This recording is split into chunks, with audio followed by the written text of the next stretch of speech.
Haleluya, haleluya. Selamat pagi bagi kita semua. Salam sejahtera dan shalom. Apa kabar saudara yang dikasihi Tuhan? Saya berharap dan saya percaya keadaan kita baik-baik saja. Amin saudaraku. Di minggu yang cerah ini kita kembali bertemu dan saya rindu menyapa saudara kembali melalui channel YouTube Rahel Yapane ini dan ingin men-sharingkan kebenaran firman Tuhan melalui channel ini kepada kita semua. Dan sebelumnya mari saya mengajak kita untuk berdoa. Mari kita berdoa. Bapa, dalam nama Yesus kami mengucap syukur kepadamu buat kebaikanmu, buat kasih setiamu. Hari ini kami kembali bertemu Tuhan dan kami merasakan segala sesuatu yang baik yang Kau berikan bagi kami. Biarlah pertemuan kami ini melalui channel YouTube ini memberikan sesuatu yang baru, khususnya hamba-Mu akan menyampaikan satu kebenaran firman Tuhan di minggu yang cerah ini. Terima kasih Tuhan, kami siap untuk mendengarkan firman-Mu. Di dalam nama Yesus kami berdoa. Amin. Baik teman-teman, saudara yang dikasihi Tuhan, hari ini saya ingin men-sharingkan sesuatu kepada kita semua.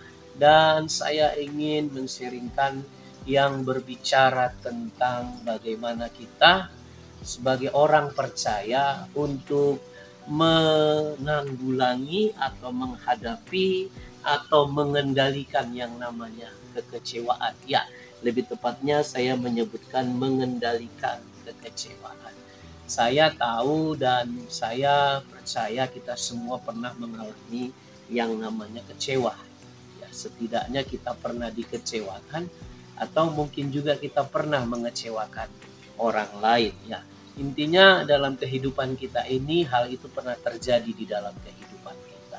Saudaraku yang dikasihi Tuhan, memang berbicara tentang hal kekecewaan ini juga membicarakan tentang ada sesuatu yang terjadi di dalam kehidupan kita. Yang jelas itu sesuatu yang tidak baik, sesuatu yang kurang baik yang terjadi dalam hidup kita, yang kalau kita biarkan itu bisa merugikan keberadaan diri kita sendiri kalau kita tidak melakukan pemberesan dalam hidup kita. Nah, di dalam Kamus Bahasa Indonesia saya mau menjelaskan tentang dua arti dari kata ini, yaitu berbicara tentang mengendalikan dan berbicara tentang kekecewaan. Dalam Kamus Bahasa Indonesia dikatakan bahwa mengendalikan itu diartikan dengan menguasai kendali, memegang pimpinan, memerintah, mengekang, dan juga menahan. Jadi menahan ini berbicara tentang menahan emosi, menahan hawa nafsu.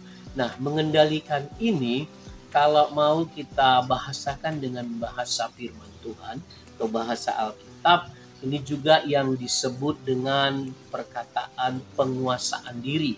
Kita tahu penguasaan diri itu adalah salah satu dari buah-buah Roh Kudus yang tertulis di dalam kitab Galatia yang kelima ayat 22 sampai 23, di mana di situ ada 9 buah-buah Roh Kudus dan salah satunya berbicara tentang penguasaan diri.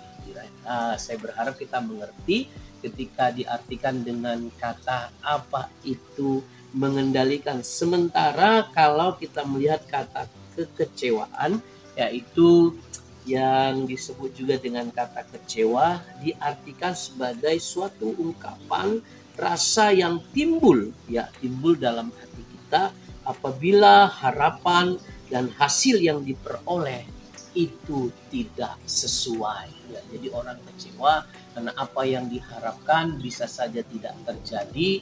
Kalaupun tidak terjadi, tidak sesuai dengan ekspektasi dalam kehidupan kita. Jadi sekali lagi saya katakan di awal tadi bahwa ini sesuatu yang kurang baik kalau terjadi di dalam kehidupan kita. Karena ada sesuatu yang kurang pas, kurang lengkap, dan kita mengalami ketidaknyamanan atau ketidakpuasan di dalam kehidupan kita. Kenapa ini begitu penting? Karena kita melihat sekeliling kita, bahkan di dunia ini, banyak hal-hal yang bisa mengecewakan kehidupan kita. Gak usah berbicara kita yang di dalam Tuhan, kita yang di luar Tuhan, itu sepertinya sama saja. Tinggal kita mengambil satu pilihan atau membuat satu keputusan.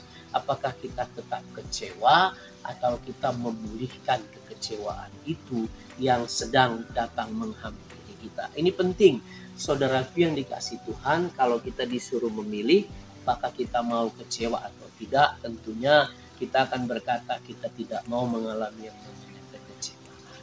Amin, saudaraku, supaya kita lebih mantap lagi dalam menjalani kehidupan kita ini. Nah, saya juga mau menjelaskan tentang bahwa kekecewaan itu memiliki saudara-saudari yang lain. Apa maksudnya? Ada sinonim kata dari kata kecewa ini. Nah, saya sedikit kaget juga karena begitu banyaknya persamaan kata dari kata kecewa ini. Saya ada menemukan kira-kira berjumlah 149 persamaan kata dari kata kecewa. Lalu saya pikirkan, ini maksudnya apa?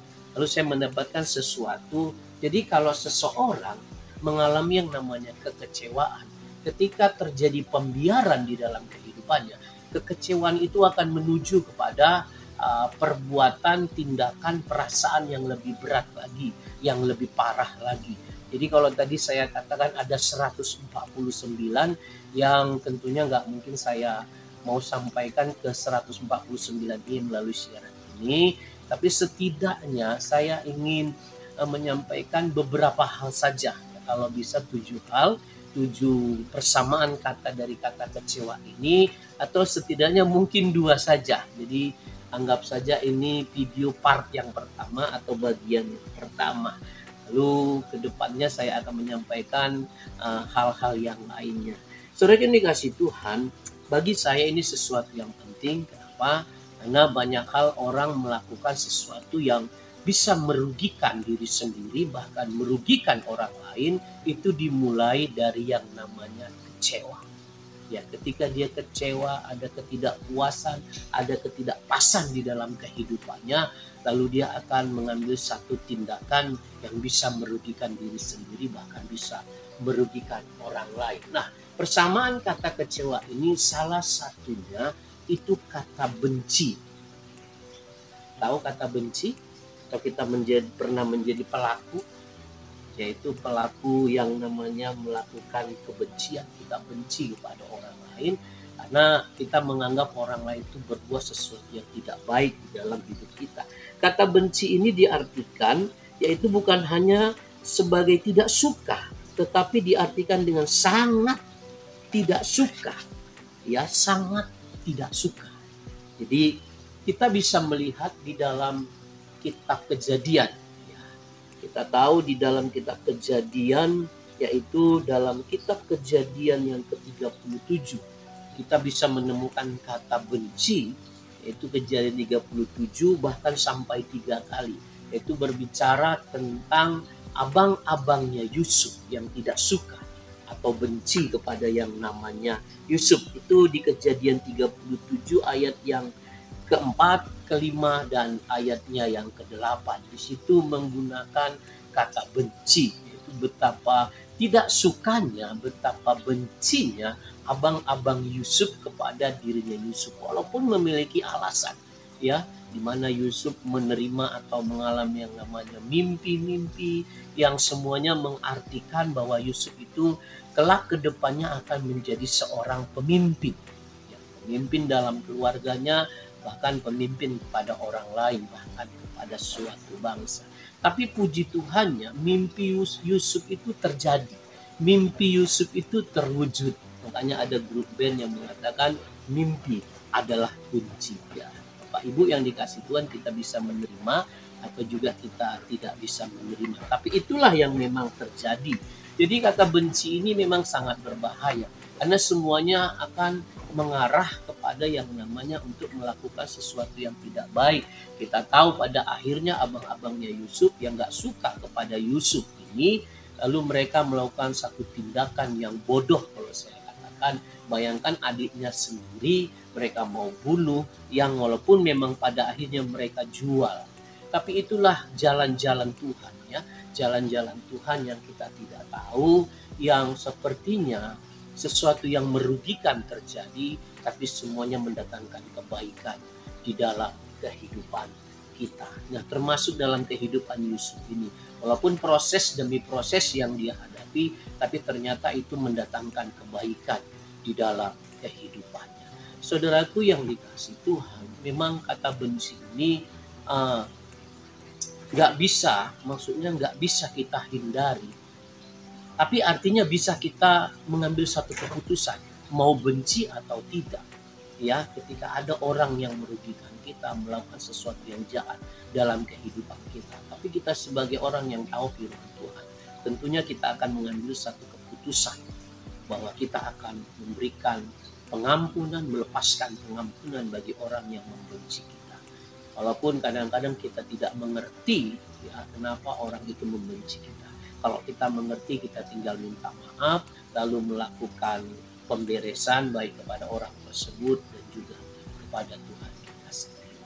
Amin, saudara yang dikasihi Tuhan. Jadi hati-hati dengan yang namanya kekecewaan, karena kekecewaan ini bisa membawa kita kepada yang namanya kebencian kalau kita tidak melakukan pemberesan dalam hidup kita.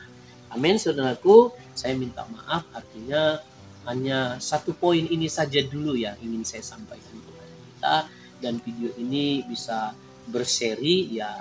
Ini anggap saja part yang pertama untuk kita terus nanti memahami bahwa kekecewaan itu memiliki pengertian-pengertian yang lainnya, yang artinya kesimpulannya kalau kita tidak melakukan pemberesan itu bisa mendatangkan kerugian baik pada diri kita sendiri maupun juga kepada orang.